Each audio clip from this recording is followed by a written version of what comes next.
Popular music is dumber, duller, and more homogenized than ever before. This isn't a matter of taste or subjective opinion, it's an objectively provable fact. A 10-year analysis of songs that spent 3 weeks or more at #1 on the Billboard charts found that song lyrics are getting measurably less intelligent. Chart toppers in 2006 read at a 3rd to 4th grade level.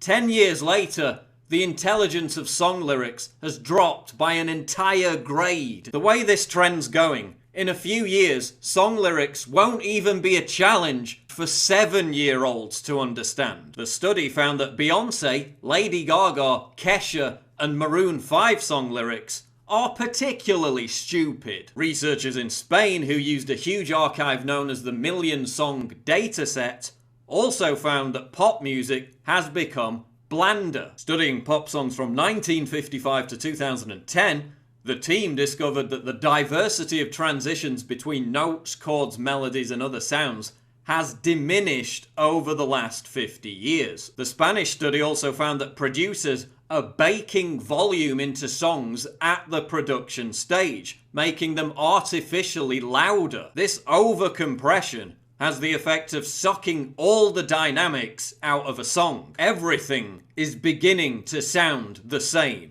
Individuality is being drowned out. In fact, pop music is now so devoid of originality that producers are using computer algorithms to determine which track will be commercially successful, and then ordering their manufactured sock puppet artist to record it. I think pop has made itself completely irrelevant as an aesthetic form.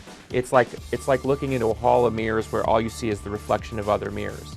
There is so much shameless just adaptation of other people's style that it's almost impossible to tell one person apart from another. Individuality has been erased and wiped away. So why is popular music becoming dumber, blander, and more homogenized? A primary reason is that many of the artists you hear are having their records written and produced by the exact same people. So because in many cases the artists themselves have zero originality, input, or talent, what you're hearing is the characteristics of the same producer on all these different songs by different artists. In fact, many of the songs that grace the top 10 throughout most of the year are written by just 4 different people. These producers then just keep cannibalizing each song to create the next hit. That's why everything sounds identical, and the record companies behind these producers try and sue each other all the time for copyright infringement.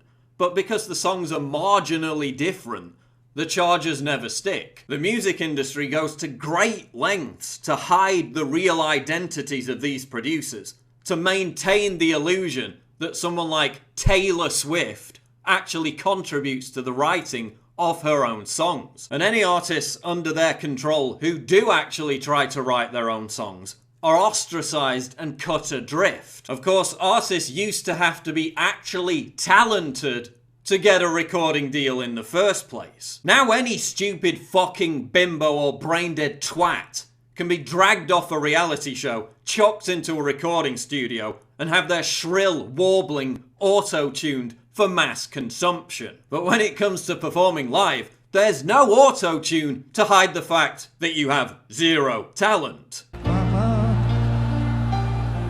I just killed a man, put my gun up to his head, pulled a trigger, now he's dead. Mama, life had...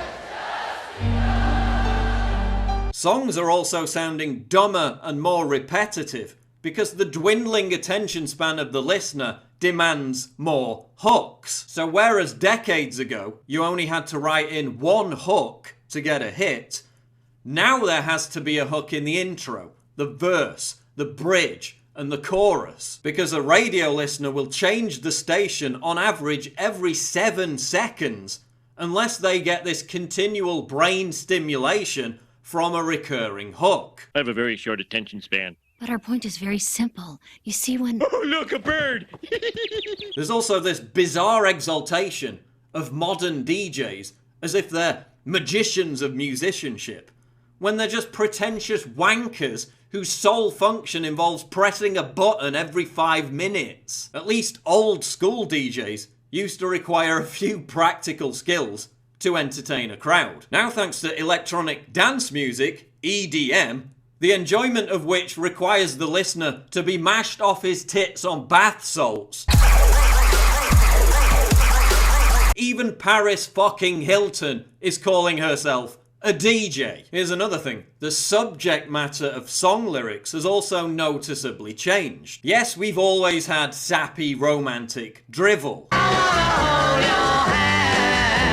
But whereas a group like Pink Floyd once riffed on the precarious balance between authoritarian power and the individual, All in all, it's just another brick in the wall. now Iggy Azalea riffs on, well, you tell me, because I've got no fucking clue.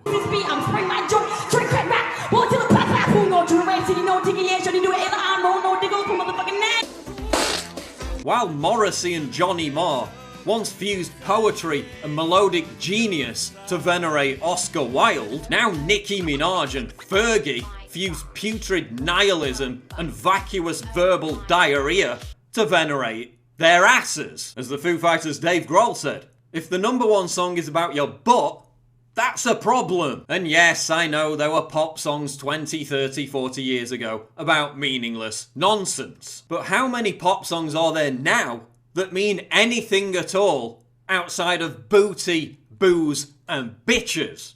Remember the 60s, that era that a lot of people, have these glorious memories of, which they really weren't that great those years. But one thing that did happen during the 60s was some music of an unusual or experimental nature did get recorded and did get released. Now look at who the executives were in those companies at those times. Not hip young guys. These were cigar-chomping old guys who looked at the product that came and said, I don't know. Who knows what it is? Record it, stick it out. If it sells, all right.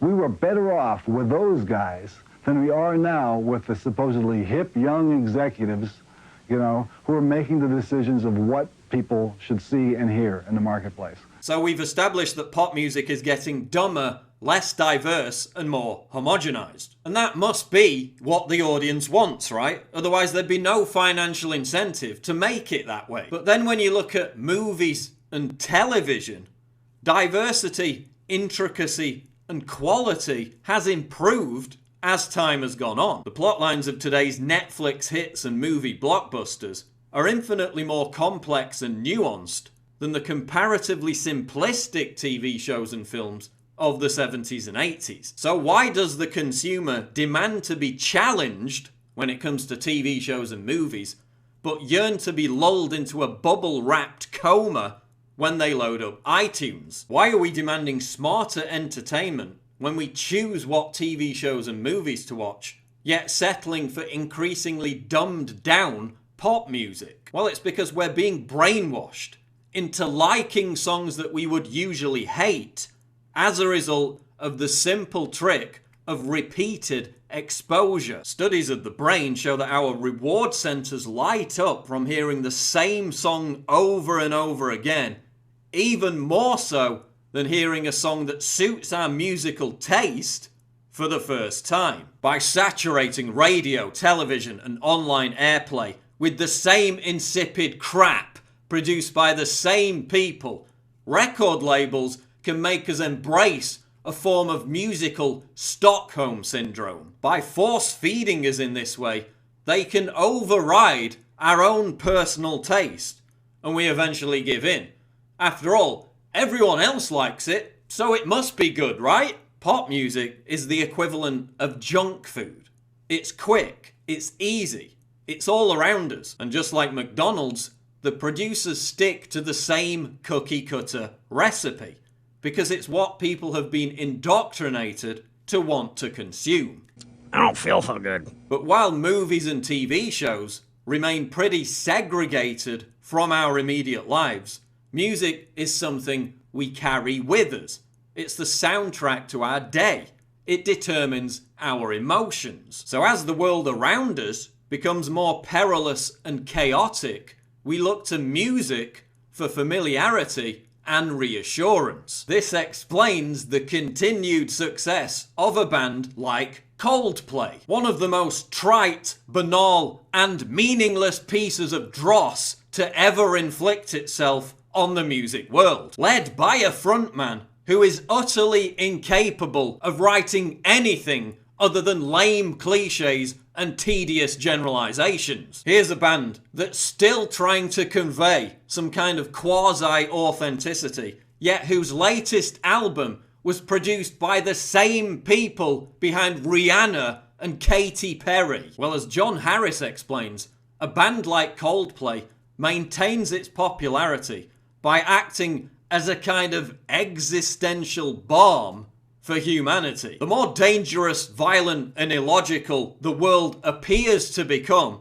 the more predictable, vapid, and unchallenging popular music needs to be. So Coldplay, and many others like them, provide a kind of musical safe space for their arrested development fans. Their lyrics get more blithely optimistic as the reality of the world gets darker. So long as Chris Martin is prancing around in front of bright colours, reassuring us all with his catchy hooks, the masses are calmed. Everything is going to be okay. So in summary, everything is being dumbed down. Everything is being made to sound the same. The music industry is now largely controlled by a handful of mercenaries who have strangled originality and replaced it with predictive algorithms. Virtually everyone that you see is little more than a programmed robot spewing out noises that a computer has decided upon beforehand. That's why everything is so fucking sterile. That's why there's nothing subversive about music anymore. Because whereas musicians used to be interesting people and have actual personalities, and that's where the authenticity of the music came from, now they're more akin to hand-picked Stepford wives. None of it is real. None of it is authentic. But it's still popular because an entire generation has had its brains rewired to think that a rotten McDonald's burger tastes like a premium fillet steak. And that's the truth about popular music.